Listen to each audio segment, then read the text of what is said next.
Welcome to all, and thank you all for coming to celebrate Leah and Andy tying the knot at last, after 7 years of living in sin, about to be time.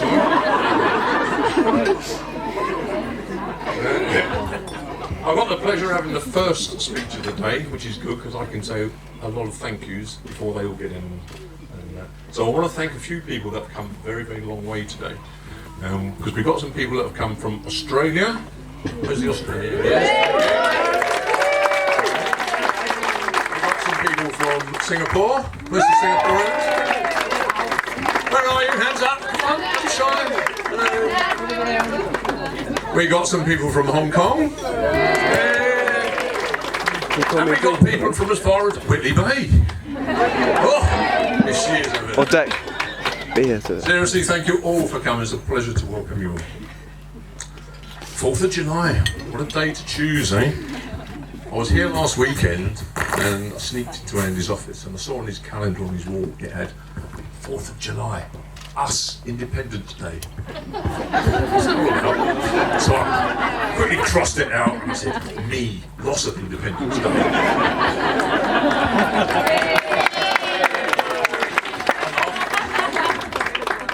Leah's given me some instructions on the content of this speech. She said, don't take too long, don't make it too embarrassing, and don't say anything to upset anybody. Well, as Meatloaf said, 2 out of 3. I was going to give Andy some advice on how to deal with his future mother-in-law. And I was going to base that advice on my 31 years of experience dealing with my mother-in-law.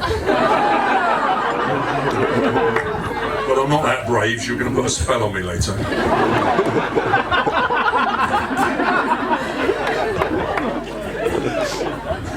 I can't speak anything badly about Andy's future mother-in-law, because she'll make my life hell, won't it?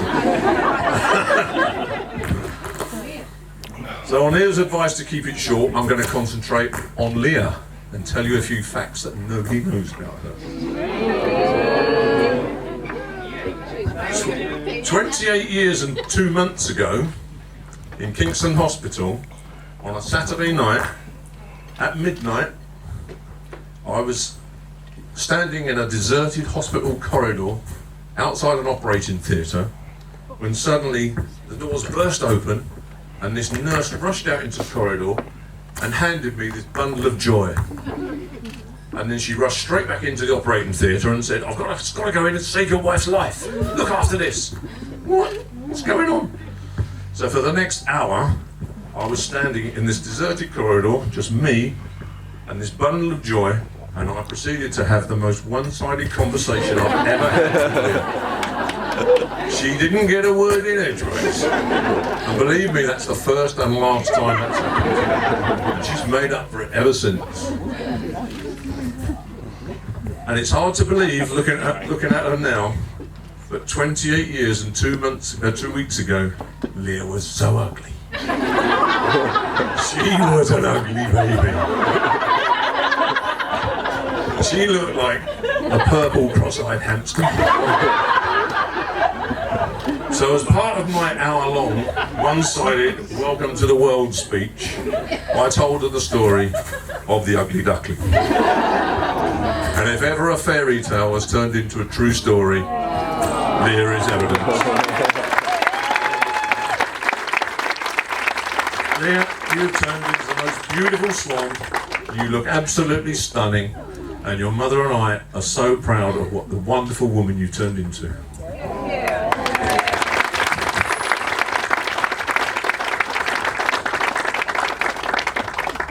Tidbit. Joey and Murray came down to Somerset a few months ago, and afterwards, Joey always sends us a thank you card, which is very nice. And as part of, on this card, it said that she was so lucky to welcome such a lovely girl as Leah into her family, and that Andy was blessed to have landed such a catch. Well, Sheila and I feel the same about Andy, and we're so proud and honoured to welcome Andy into our family.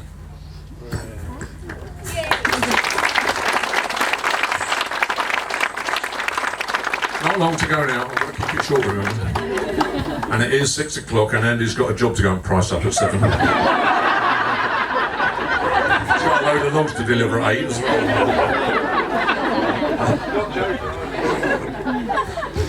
Well, I just want to thank Murray and Joey for the venue. What a fantastic place to have a wedding.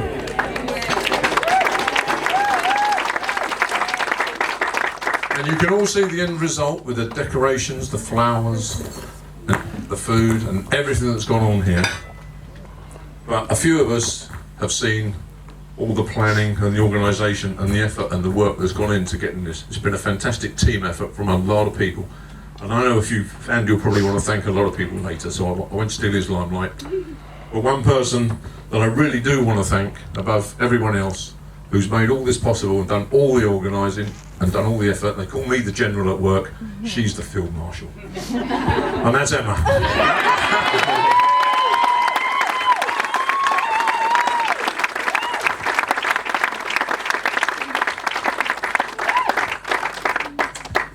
I'm finishing now. So the final toast, I'd like you all please to join me to wish every happiness and long life and many babies to Mr. and Mrs. McLean. Leah and Andy, cheers. Thank you.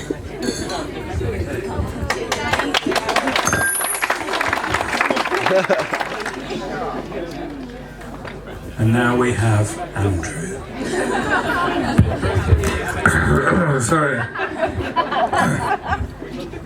Sorry, a bit close. Good afternoon, everyone. It is with great pleasure that I'm able to stand here today and speak to you all with my beautiful wife beside me.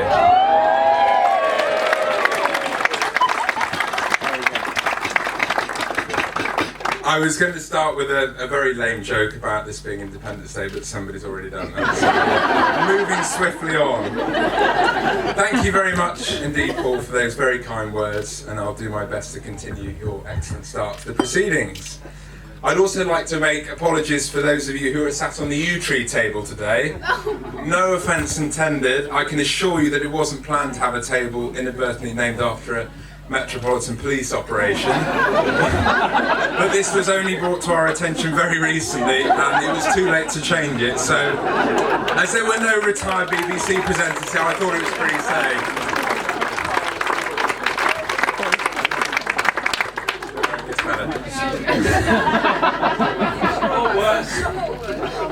A few years ago, I really didn't think I'd ever be stood here today. As those of you who know me well, my attitude towards marriage has always been fairly relaxed. And then as I got older, I thought, well, it would be a great excuse for a party. And you see all those people that you only ever see at funerals. And then I looked at the cost. And then I met Leah. Thank you. The younger model than I, shady service history, a large outstanding finance repayment due, and the mileage high. She was just what I was looking for. It was a chance meeting at Jenny Dowdell's 21st birthday party here, whilst Jenny was temporarily courting my then housemate, now best man, JP.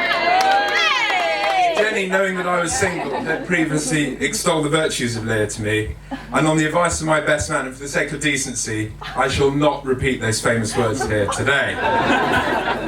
Actually, I'd like to propose a round of applause for Jenny and JP, as it had not been for them, we literally would not be here today. So, Jenny and JP.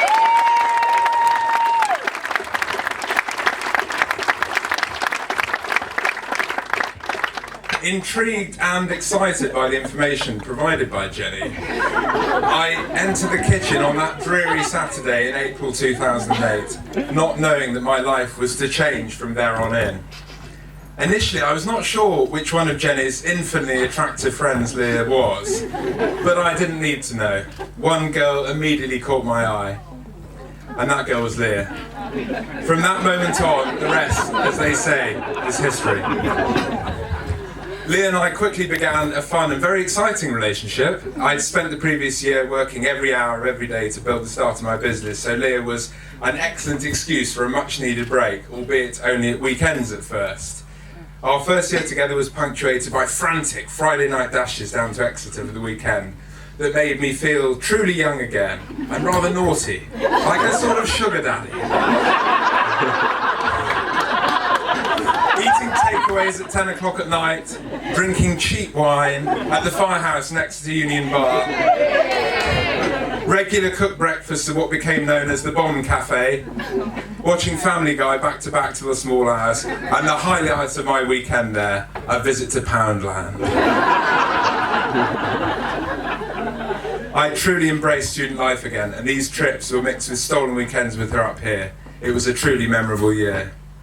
Leah quickly introduced me to a fabulous group of people, most of whom are here today, her Exeter friends, and of course, shortly after, all her home friends from Somerset. I have to say that I've rarely met such a genuinely group of lovely people. Leah, you choose your friends extremely well, and you have all clearly chosen exceptionally well in being friends with Leah. In fact, I don't know of any other girl who's had 2 hen do's and a stag do laid on for her.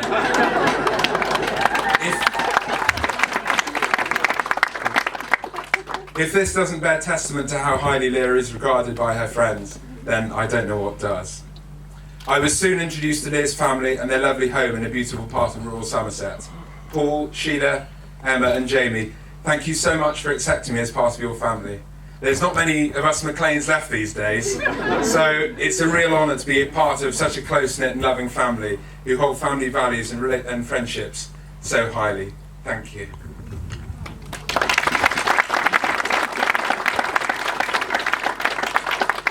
I managed to persuade Leah to move up here after Exeter, and she promptly signed on the dole.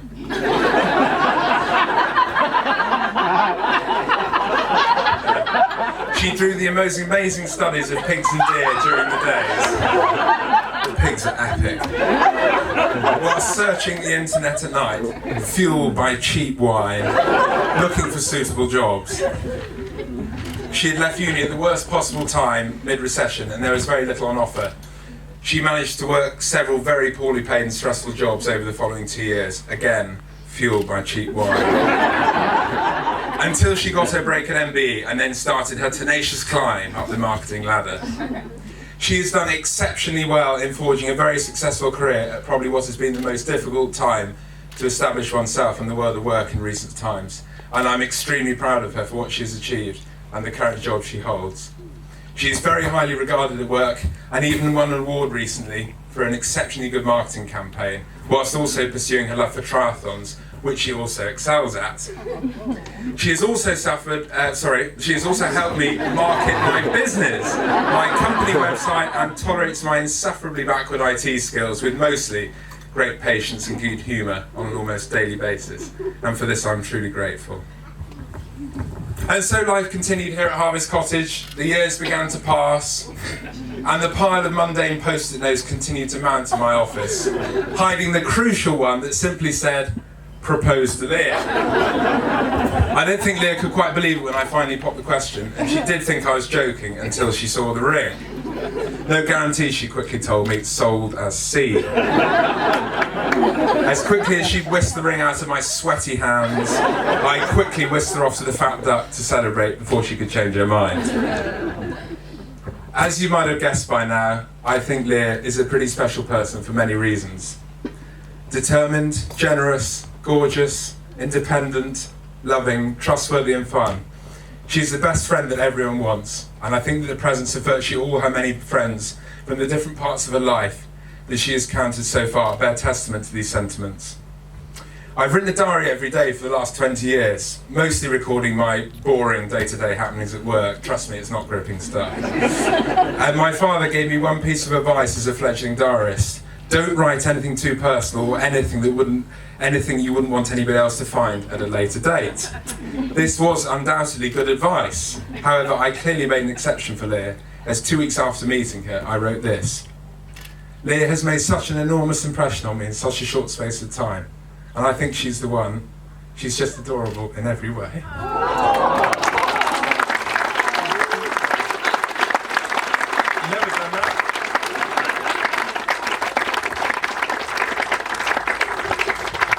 clearly, 7 years on, the rose-tinted spectacles have long been torn off and lie crushed on the floor. However, I can confirm that these scribblings of an infatuated 24-year-old do still ring true, and she, of course, is the one. Leah, I have to thank you for accepting me as your husband. You understand my often strange ways, my odd and sometimes inhuman habits, like drying my hankers in the airing cupboard for reuse rather than washing them. My passion for anything with 4 wheels, my willingness to go without washing my clothes or myself for unhealthily long periods of time, my tendency to live to work rather than work to live, and letting me keep the entire interior of an old Range Rover in the sitting room for over a year. You let me be who I am, and you let me do the strange things I like to do, which makes you very, very special indeed. And you look breathtakingly beautiful today, and I love you very, very much.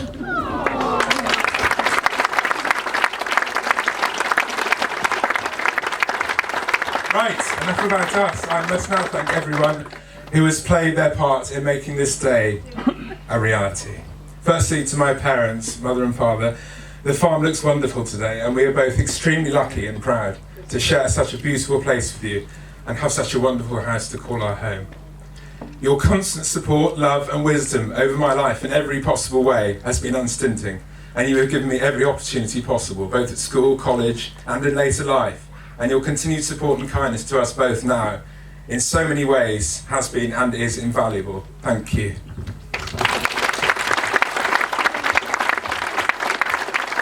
You've taught me courtesy, to always earn my own money, the importance of hard work, honesty and integrity, and I think these virtues are the key to a successful start in life.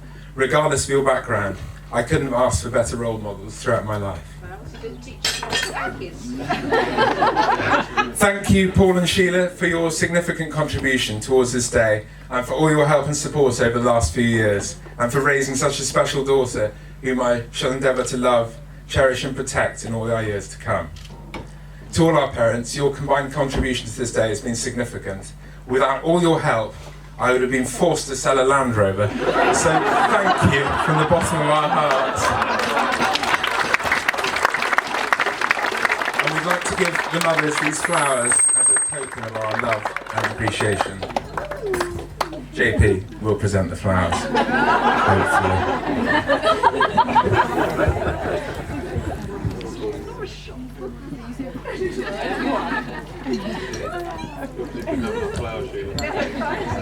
Well done.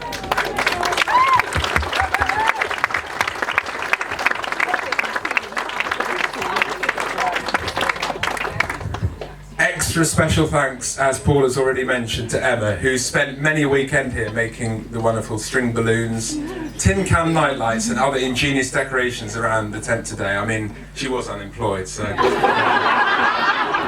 Emma, you have been a real grafter and a tremendous help to us over the last few months. Not to mention a huge support to Leah recently, and obviously over her life, and we are eternally grateful. We literally would not have done it without you, and we'd like to give you a small gift that we've already done. Done, sorry. Hey, that's Emma! A big thanks to Rosie, our beautiful flower girl, and my lovely goddaughter. Rosie, you look beautiful today, and you've done a fantastic job. And the first of many future engagements, no doubt.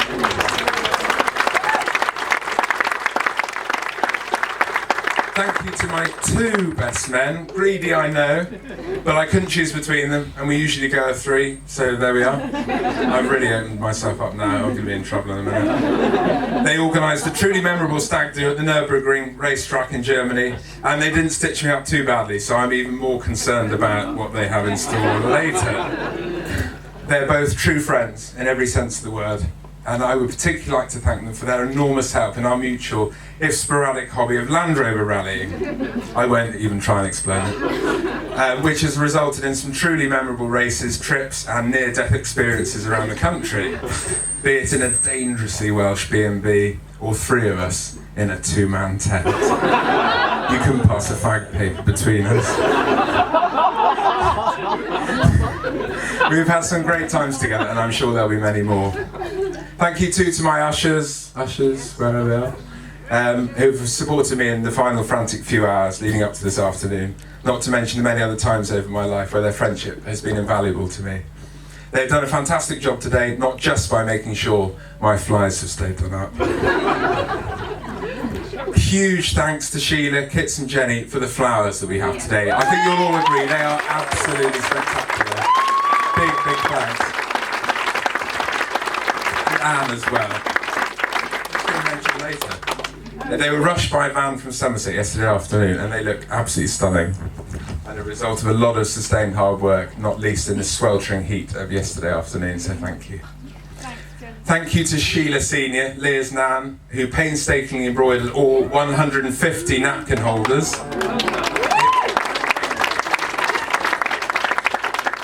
It must have taken you weeks, so thank you. And a special thank you to James for cutting the place names and Rob for beautifully engraving all the names by hand after the machine that was supposed to do it broke down. True dedication to the cause, Rob. We can't thank you enough. And a huge thanks to Katrina and Bill, our wonderful neighbours, for all their help us yesterday for the lunch yesterday, and their help with the setting up of the marquee. We are so lucky to have such amazing neighbours who are such close friends and always rally round to help, regardless of the occasion. And another huge thanks to Sheila and Anne, who have made all the delicious puddings that you will be enjoying later on. And thank you to Michelle and her fantastic catering team, who have laid on a superb spread for us this evening, which we are all looking forward to tucking into, no doubt.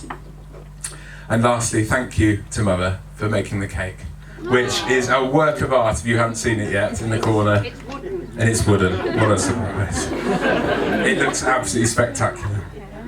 And finally, thank you all for coming. And it's been said already today, we are not who we are without you and all of our friendships that are so very, very valuable to us. And all that leaves me to say is thank you all for coming. And now, with considerable trepidation, I give you JP and Henry.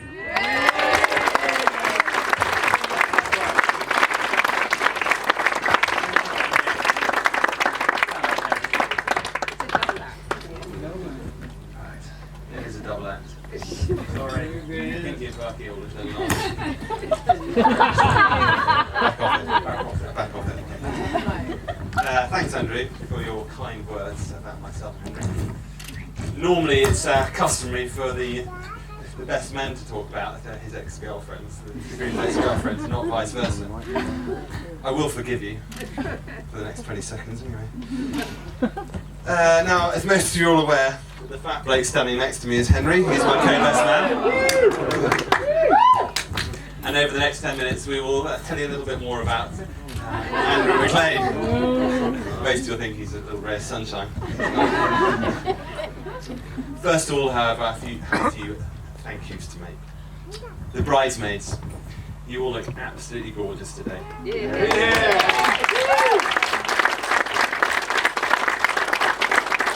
And well done for getting brides. I mean, Leah, sorry. She turned around so well because she looks stunning too.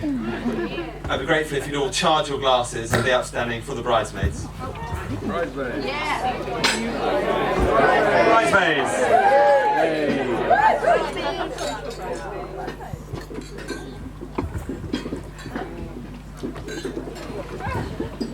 Secondly, and I know it's already been mentioned, but without Murray, Joey, Paul and Sheila, we wouldn't be here today in this wonderful marquee and setting.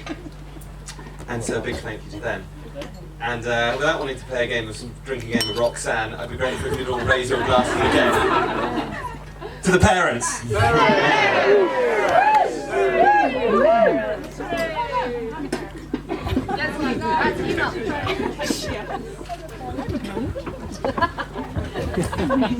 And finally, I thought it very rude for me not to say a few words about my best friend's new wife.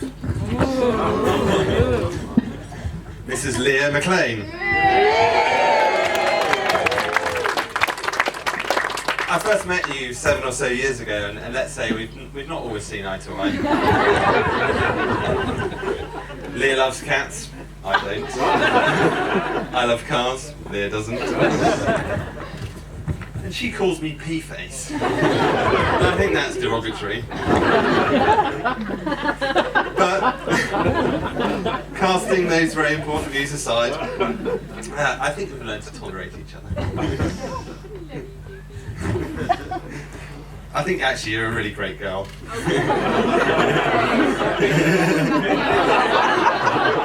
And he's done quite well for himself as well, I think. You must be a true angel to put up with his extraordinary habits and his lack of personal hygiene.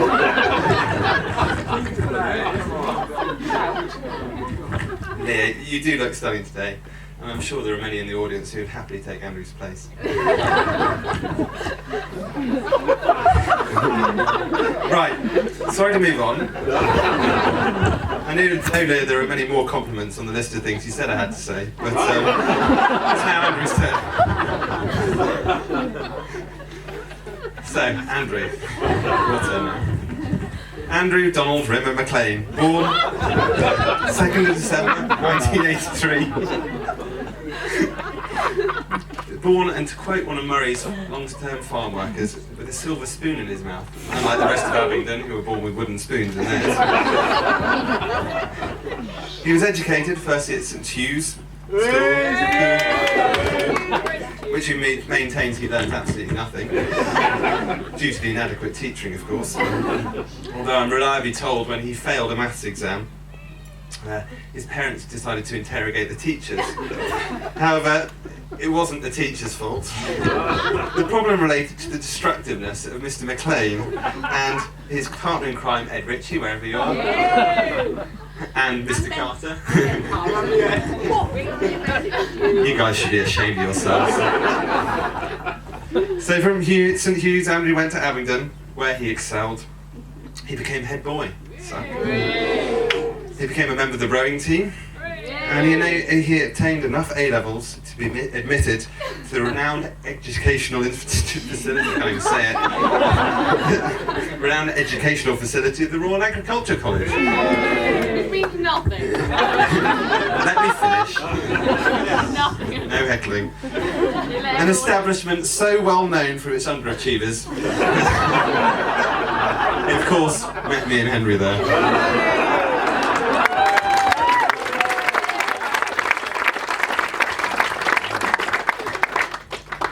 Andrew, of course, excelled here as well. He was elected SU chairman, and he came away with a 2-1 degree, which was some achievement. In fact, many Cirencester students would say that he achieved the unachievable. Now, I'm just going to go back a little bit to Abingdon. Andy's personality was enhanced and developed by his friends in the rowing team. There are many stories which I could tell you. Don't look too upset, Andrew. There are many stories which I could tell you about their escapades, all of them which would show Andrew's true colours and twisted sense of humour. But telling you these would make you feel uncomfortable, and it would also make me feel very uncomfortable. So much so that I'd actually rather stand up here and do a slideshow of Andrew's fine collage of page 3 models, which he has currently plastered all over his workshop. He's religiously created a magnificent shrine to these lovely ladies. If you have time today, I urge you to go and have a look.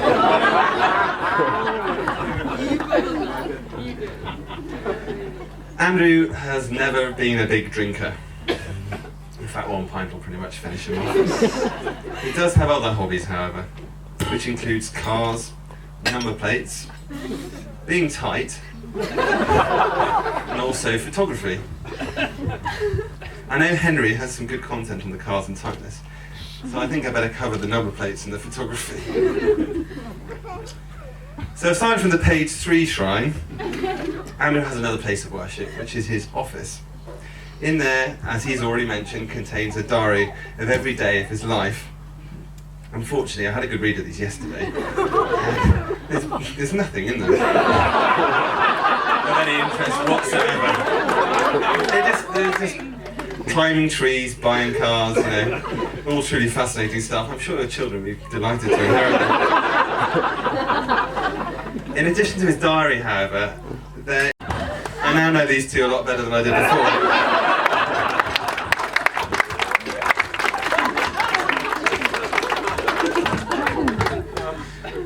Now, I'm not going to bore you too much with the number plate collection. I can't really understand it. I'm with Leah on this one, actually. Why would you buy a number plate when you get one free with a car?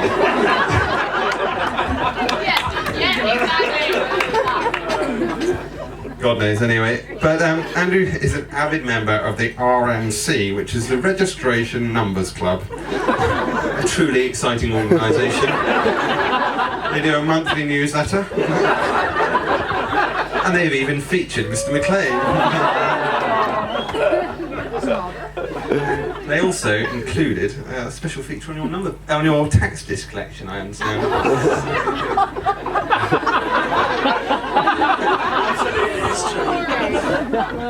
I'm going to stop insulting you now. So, before I pass it up to the big man, I'd just like to say that I can see why Leah married you. You are, of course, my best mate. Well, was my best mate. From the first day we met at college, we did get on like a house on fire. Andrew frequently invited me back to Colin's farm, as he knew I was a long way from home. And where he knew Joe would cook us up an absolute storm and give us some home comforts away from student life. I actually recall one weekend, it coincided with Valentine's Day, I think, and your then girlfriend was none too chuffed that I was jumped in the car with you, but he obviously clearly recognised that our friendship had more legs than that relationship. Anyway, I look forward to many more great weekends here at Collins Farm if I'm invited back, and I wish you both and Leah a long and prosperous marriage. Over to the big man. Thank you, JP. As ever, JP, very complimentary about everyone. It's worth mentioning, in case anyone was wondering, you may have heard some funny noises emanating from Andrew throughout the day. This isn't flatulence, it's his wallet groaning. It only opens for purchasers of Land Rovers and fast cars, so the thought of a wedding with 140 guests was something it simply wasn't prepared for. Land Rovers have played a massive part in Andrew's life from an early age, although they have not always been as smart as the current fleet. At college there was a succession of barely road legal machinery that he smoked or fried around in. The theme continued for a number of years after college, and I think still does. Now you may be thinking to yourself, what do you mean by frying around in? Years ago, Andy was delighted to discover that there was a loophole for purchasing cheaper fuel. This came in the form of cooking oil, bought in vast quantities from the supermarket. Andrew would fill a trolley to the brim with large bottles of Tesco value cooking oil and proceed to pour them into his fuel tank in the car park, much to the bemusement of his fellow shoppers. At 13p a litre, this was a significant coup for his wallet. It appears that Land Rovers have been a binding force for us three over the last 12 years. Andy has had a succession of Land Rover-based racing cars, which we have both nurtured and tortured through a series of races, sometimes finishing, sometimes not. Regrettably, we haven't been racing for a couple of years now, due to a gentleman called Mike Hunt, who was engaged to build the engine for the current racer project. We started off doing just a bit of wiring, and it's turned into a 2-year marathon of endurance waiting for this gentleman to finish. Just last weekend, however, the steed was collected, and we're very much looking forward to some more memories racing with the three of us. Going back a few years, we embarked on another frying mission to the Welsh Valleys, with the race car on the trailer being towed by one of Andrew's finest £500 Range Rover gems. We were late setting off, and it completely slipped Andrew's mind to consider how we might spend the night, or indeed what he might wear. Andrew has mentioned the 3 people in a 2-man tent incident, and this was the unfortunate weekend. As we arrived in Wales after a truly terrifying and tortuously slow journey, Andrew announced that he had left a few things at home. JP and myself had a small festival tent, which was strictly 2 people only. we were horrified to realise that Andrew may be joining us and not sleep with the range rover. Also seem to remember that it was emblazoned with a Ministry of Sound logo on the side, stating, "Caution, excessive noise levels within." All a bit embarrassing. On entry into the tent that night, there was an argument between JP and myself. Who would sleep next to Andrew in his rotting clothing? We settled on him being piggy in the middle, as fair game for both of us. He proceeded to stink the tent out. It was all right then. The night was, throughout the night, there was a fair amount of grunting and groaning as we all moved around. I think fag papers have been mentioned before. As none of us could get comfortable. I dread to think what the farmer must have thought when he kindly returned a bottle of fresh water to us that evening, Andy hurling out of the tent in just his pants, followed by JP and myself looking a bit sheepish. I never thought I would hear myself say this, Andrew, but please can you buy a caravan? After siren, we were all finding our feet. Andrew working incredibly hard, as we all know, striking out on his own as a tree surgery business, and working incredibly hard to build what is now a hugely successful business. He still works very hard, as I'm sure Leah will tell us all, and I think there's some lads here later who will also agree that he's a hard taskmaster. We will all agree that it's been made slightly easier due to the fact that he loves his job. Andrew's love of tree surgery started at age 3, when the first thing he created with a big builder set was a chainsaw. I think a few followed after that. Age 7, he came home from school having been given the task of drawing a calendar. His, of course, was trees being cut down.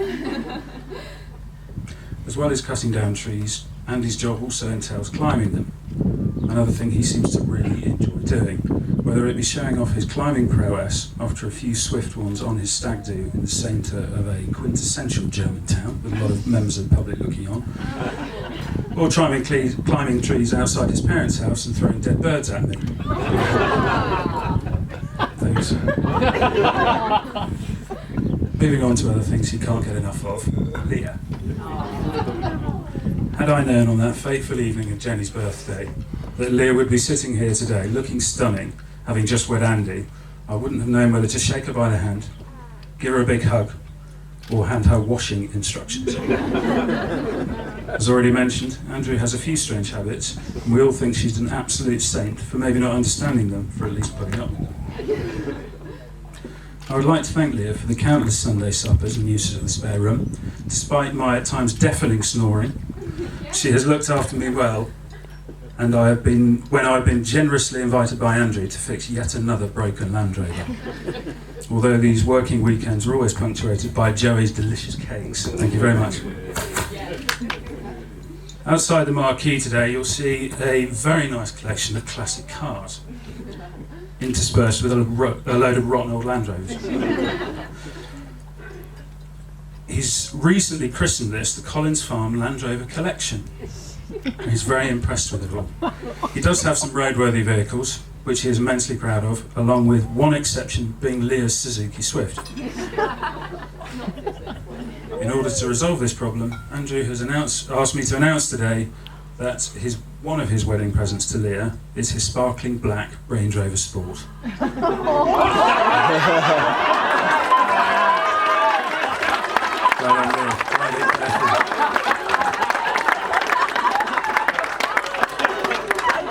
On that bombshell, it just remains for me to ask you all to be upstanding and toast the new Mr. and Mrs. McLean, Andrew and Leah.